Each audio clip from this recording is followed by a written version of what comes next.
Discover original के मुअज़्ज़ज़ सामीन अस्सलामु अलैकुम। मुअज़्ज़ज़ सामीन कराम, आप सुन रहे हैं अलाउ और मैं हूं असद। इससे कबल आप अलाउ की 44 इकसात सुन चुके हैं। अब किस्त 45 मुलाहिज़ा फरमाए। लेकिन इससे कबल अगर आपने हमारे चैनल को सब्सक्राइब नहीं किया तो इसे सब्सक्राइब कर लें और बेल आइकन को क्लिक कर लें ताकि आपको तमाम तर वीडियोस मिलती रहा करें। और साथ ही वीडियो को लाइक करें, शेयर करें और कमेंट्स बॉक्स में अपनी आरा से हमें मुतल्ला करें। फ़हीम भाई, मैं आपका बेहद मशकूर हूँ कि आपने अपनी मोहब्बतों के साथ इंतहाई खूबसूरत गिफ्ट मुझे भेजा। आपका बहुत ही प्यारा और खूबसूरत सा गिफ्ट मुझ तक पहुँच चुका है। मैं इंतहाई मशकूर हूँ, लेकिन इसके लिए मुआज़रत के मैंने आपका नाम अनाउंस कर दिया। लेकिन एक बार फिर आपका तहे दिल से शुक्रगुजार हूँ। आइए दास्तां का आगाज़ करते हैं। शायद वो खामोश रहती, लेकिन इसमें एक रियासती इदारे का बंदा भी कत्ल हो चुका था। वो समझती थी कि ऐसे हालात में किसी कातिल को अपने हाथ पना देने का मतलब अपने और अपने सारे सेटअप को ताव पर लगा देने वाली बात थी। मुमकिन है वो मुझे अपने पास रखकर खामोशी से इनके हवाले कर देती ताकि अपनी साख को मजीद मजबूत बना कर रख सके। इसके पास वापस जाना इंतहाई खतरनाक था। इन दोनों के अलावा शहर में मेरा कोई जानने वाला नहीं था। तीसरी बिमला थी, जिसके पास ठहरना भी खतरे से खाली नहीं था। कोई भी कड़ी रियासती इदारों को यहां तक पहुंचा सकती थी। वो भी कुछ अरसे के लिए यहां से निकलना चाहती थी। मैं जहाज का सफर नहीं कर सकता था। जाहिर है इसके लिए कुछ न कुछ तो शनाख्त चाहिए होती है, जो इस वक्त मेरे पास नहीं थी। किसी भी कार से सफर करना भी एक रिस्क था। शहर भर में नाकों के अलावा किसी भी जगह में शक की इज्जत में आ सकता था। मैं खुद को इनकी जगह रखकर सोच रहा था। ट्रेन का सफर काफी हद तक महफूज हो सकता था, लेकिन सवाल यह था कि मुझे जाना कहाँ है। मैं सारी रात यही सोचता रहा। बिमला मेरे साथ सुकून से सोती रही थी। मैं कभी सो जाता और कभी अचानक मेरी आंख खुल जाती। अजीबोगरीब और ना समझ में आने वाले डरावने ख्वाब मुझे जगाते रहे। मैं जानता था कि ये सब मेरे दिमाग के करिश्मे हैं। मेरे इर्द गिर्द बहुत खतरा था। इस खतरे से निकलना ही अब सबसे बड़ा मसला था। मैं यही सोच रहा था कि बिमला ने मेरे हाथ पर हाथ रख दिया। मैंने चौंक कर उसे देखा तो बोली, क्या सोच रहे हो? यही इन दिनों के हालात के बारे में, मैंने कहा। देखो, ऐसा करते हैं, 2-4 दिन के लिए मेरे आबाई गांव जाते हैं। वहां बहुत थोड़े लोग होंगे। गांव में एक अजनबी शख्स को जल्द पहचाना जाता है। जहां हजूम हो वहां गुम हो जाने में आसानी रहती है। मैंने उसे समझाने की कोशिश की तो उसने चुटकी बजाते हुए कहा, बिल्कुल ऐसा ही है। मैं अपने चंद दोस्तों को इकट्ठा करती हूँ, किसी जगह टूर पर निकलते हैं। तुम जहां चाहो निकल जाना और मैं चंद दिन बाद वापस आ जाऊंगी। कितनी देर में इकट्ठा कर पाओगी? क्योंकि सुबह होते यहाँ एहतिजाज और न जाने क्या क्या शुरू हो जाएगा। मैंने उसे कहा तो वो लम्हा भर सोचने के बाद बोली, तुम सुकून से कुछ देर के लिए सो जाओ, मैं करती हूँ कुछ। ओके, मैंने कहा और करवट बदल दी। मैं खुद भी इस कैफियत से जान छुड़ाना चाहता था। दोपहर हो चुकी थी। शहर में कर्फ्यू का समा था। कई जगह तोड़फोड़ हो चुकी थी। मैं और बमला सुबह एक लड़की के अपार्टमेंट में आ गए थे। यह ऐसी जगह थी जहां से रेलवे स्टेशन नजदीक था। इसने अपने दोस्तों को रेलवे स्टेशन ही पर पहुंचने का कहा था।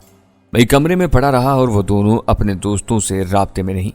जैसे ही सब पहुंच गए उसने मुझे चलने को कहा। मैं तैयार था। मैंने अपना बैग उठाया और इनके साथ चल दिया। हम बिल्डिंग से निकलकर सड़क पर आ खड़े हुए। मैंने कमीज शलवार पहन रखी थी, जिससे मेरे बाजू का जख्म छुप चुका था। मेरी जेब में कुछ रुपए, सेलफोन और पिस्टल था। मैं नहीं जानता था कि आगे क्या होने वाला था। हम किसी टैक्सी की तलाश में इधर उधर देख रहे थे। कुछ देर खड़े रहने के बाद एक टैक्सी हमारे पास आकर रुक गई। तकरीबन 5-7 मिनट के सफर के बाद हम रेलवे स्टेशन जा पहुंचे थे। रेलवे स्टेशन पर काफी रश था। यूं लग रहा था कि जैसे सारा शहर ही यहाँ उमड़ आया हो। ये शहर के हालात खराब होने की वजह थी या फिर ऐसा मामूल था। जो भी था ये हमारे लिए फायदेमंद था। अगरचे वहां वाघ गेट लगे हुए थे, लेकिन कोई उनकी परवाह नहीं कर रहा था। मैंने उसे गनीमत जाना और वाघ गेट से अलग होकर गुजर गया। बिमला और दूसरी लड़की भी वाघ गेट से गुजर गई। हम प्लेटफार्म पर आ गए। बिमला के सारे दोस्त इकट्ठे होने में 5 मिनट भी नहीं लगे थे।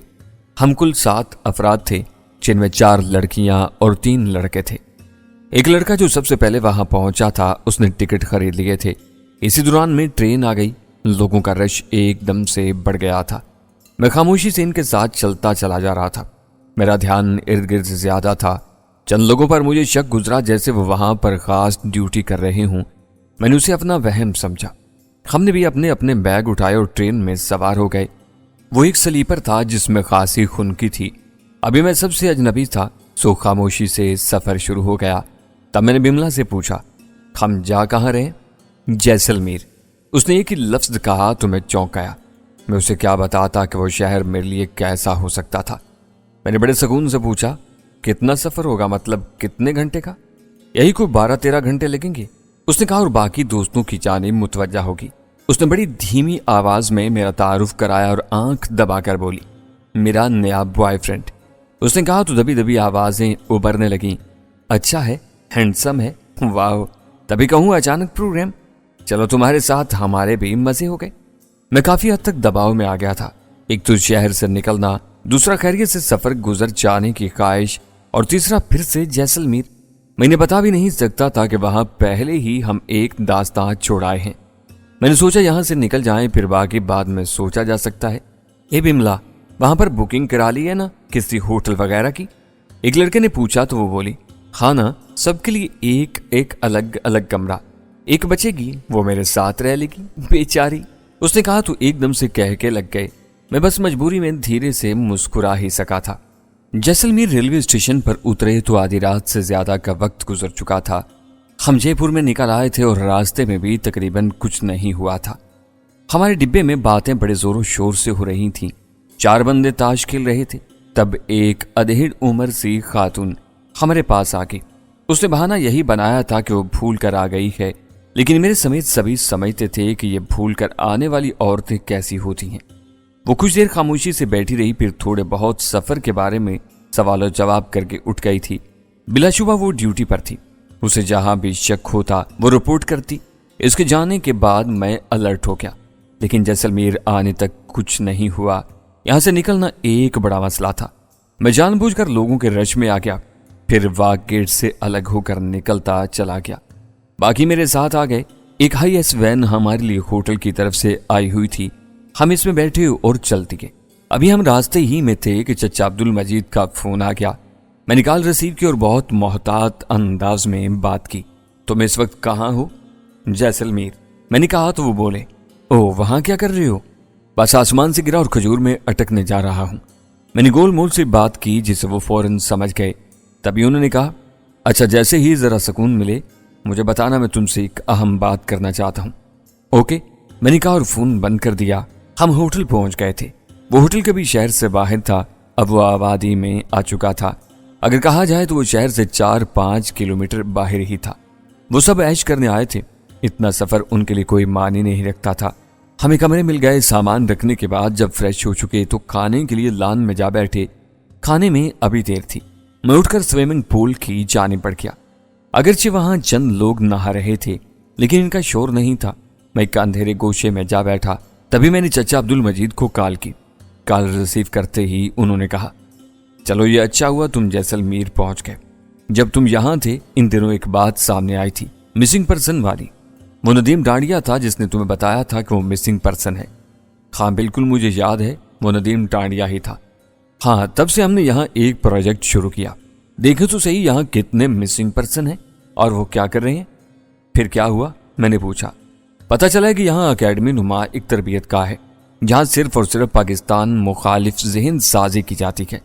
यहाँ पर चूंकि टूरिस्ट ज्यादा आते हैं तो कई गैर मुल्की भी इन्हें तरबियत दे रहे हैं।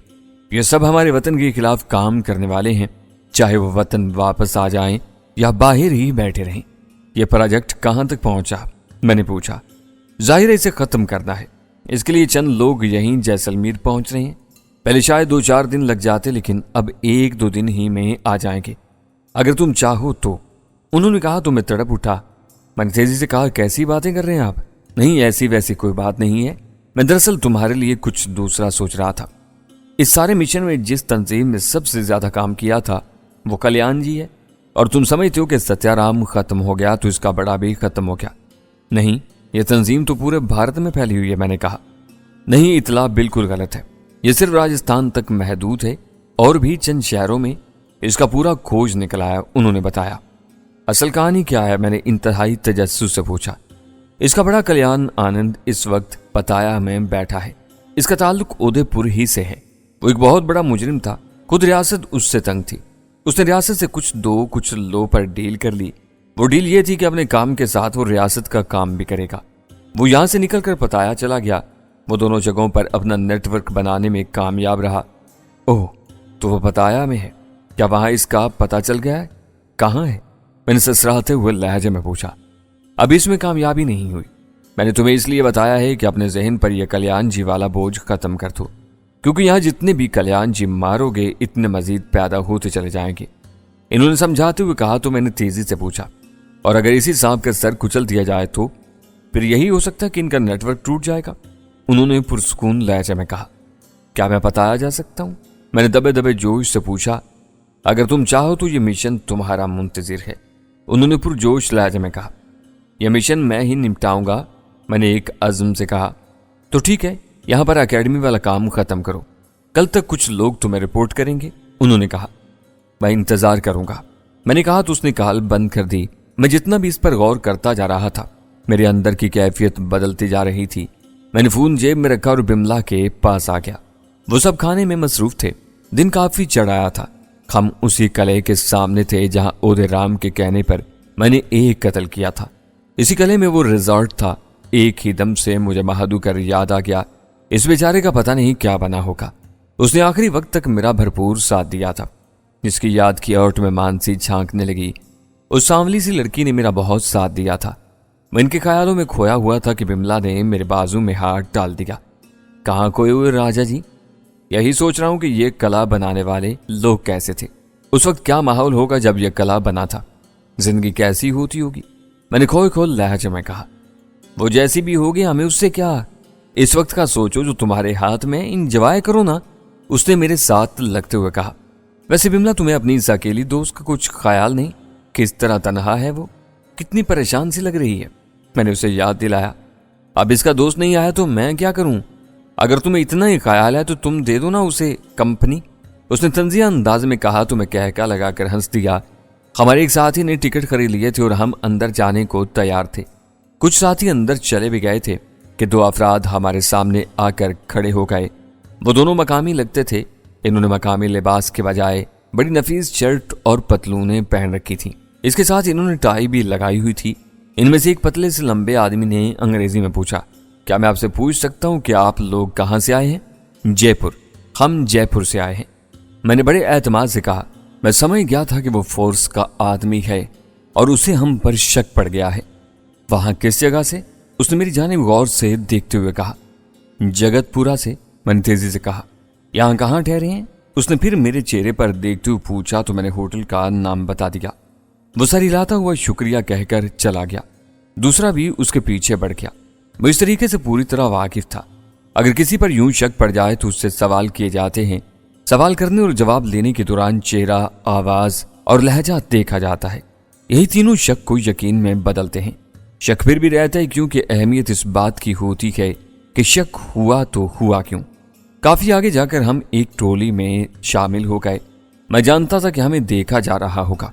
इस दौरान बिमला ने खोले से पूछा, ये किस वजह से सवाल कर रहा था? इसे कोई शक हो गया होगा। तुम अपनी बॉडी लैंग्वेज से इनके शक को यकीन में मत बदलना, मैंने सामने देखते हुए कहा। ओके ओके, मैं समझ गई, उसने तेजी से कहा। मैं फितरी तौर पर यह समझने लगा था कि अगर मुझे यहां से फरार भी होना पड़े तो मैं यहां से किस तरह निकलूंगा। मैंने बिमला से हाथ छुड़ा लिया तो उसने मुझे देखा, फिर धीरे से बोली, कोई खतरा है क्या? मुझे लगता है, मैंने मुस्कुराते हुए कहा। तो वो सर हिलाने लगी। मैं गैर महसूस अंदाज में इधर उधर का जायजा लेने लगा, मगर मुझे कोई ऐसा बंदा दिखाई नहीं दिया जिसने हम पर निगाह रखी हुई हो। लेकिन मेरे अंदर बेचैनी बढ़ने लगी थी। ऐसा यूं ही नहीं होता था, कोई खतरा था मेरे आसपास। मैंने बिमला से कहा, मैं अगर अचानक गुम हो जाऊं तो परेशान मत होना। अपने साथियों के साथ सुकून से वापस होटल चली जाना। मैं तुमसे राब्ते में रहूंगा। ओके, मैं समझती हूँ, उसने मेरा हाथ मजबूती से पकड़ते हुए कहा और फिर मेरे साथ कदम से कदम मिलाकर चलने लगी। इन्हीं लम्हात में एक नौजवान लड़का हमारे दाएं जानिब से निकलता हुआ सामने आ गया। उसने आते ही बड़े अदब से पूछा, मैं एक अच्छा गाइड हूँ। इस पूरे कले के अलावा पूरे शहर के बारे में जरा सी बात जानता हूँ। मैं ऐसे इलाकों से भी वाकफियत रखता हूँ जो आम सयाहों की निगाहों से ओझल रह जाते हैं। अगर आप मेरी खिदमत से इस्तिफादा हासिल करना चाहेंगे तो बहुत ज़्यादा इंजॉय करेंगे।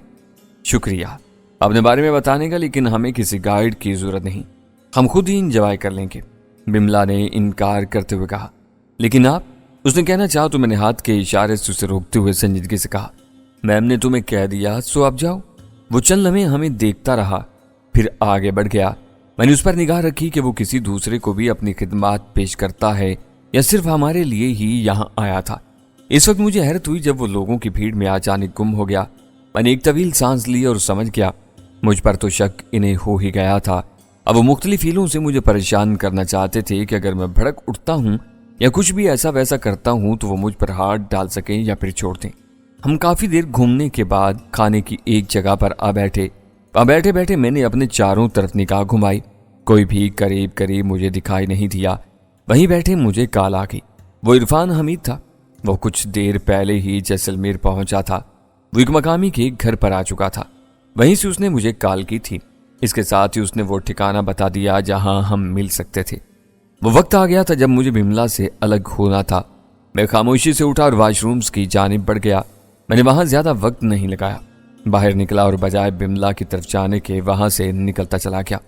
मैं कले से निकलकर सड़क पर आ गया था। सड़क की दूसरी जानिब पुलिस स्टेशन था।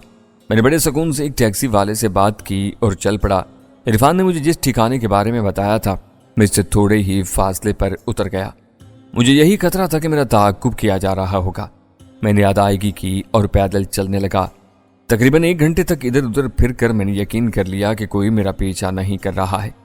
तब मैं उस ठिकाने की जानिब चल दिया। शहर की अंदरूनी गलियों में वो एक छोटा सा रेस्तोरां था जहां निचले दर्जे के लोग खा पी रहे थे। एक शोर मचा हुआ था, लोग आ जा रहे थे। बाजार नुमा इस गली में काफी भीड़ थी। मैंने चाहते ही चाय का ऑर्डर दे दिया।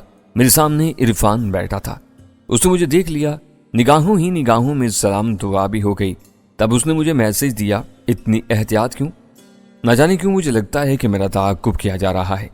मैंने जवाबन मैसेज कर दिया। तब उसने मैसेज किया, कोई बात नहीं, मैं देखता हूं, तुम इसी सड़क पर सीधे चलते जाओ, मैं तुम्हारे पीछे हूं। मैंने बड़े सुकून से चाय पी कर रेस्टोरेंट से बाहर निकला। फिर मेरे पीछे ही इरफान निकल पड़ा। थोड़ी देर भूल भलियों में रहते हुए हम एक पुराने से मकान में आ गए। वो बड़ा तंग सा पुराना मकान था। इसकी दीवारों से प्लस्तर उखड़ चुका था। सेलन ज़दा सा माहौल था जिससे थोड़ी बदबू भी उठ रही थी। वो मुझे लेता हुए एक कमरे में चला गया। वहां जमीन पर मैट्रेस बिछे हुए थे। वो मकामी मेजबान वहीं बैठा हुआ था। वो मुझसे मिला, फिर बाहर निकल गया। हम दोनों वहां बैठे रह गए। मैंने आते ही इस अकेडमी को बाहर से देखा है। इसकी पूरी लोकेशन मैंने रिकॉर्ड कर ली है। उसने मुझे बताते हुए फोन मेरी जानिब बढ़ा दिया। मैंने उसमें मौजूद चंद वीडियोस को देखा। वो शहर के पोश इलाके में 3 मंजिला बंगला था। वो बिल्कुल कोने में था जहां उसे 2 सड़कें लगती थीं। इसके सामने एक छोटा सा पार्क था। दिखने में वो काफी खूबसूरत लग रहा था। इसकी पार्किंग में चंद मोटरसाइकिल और कुछ कारें खड़ी थीं।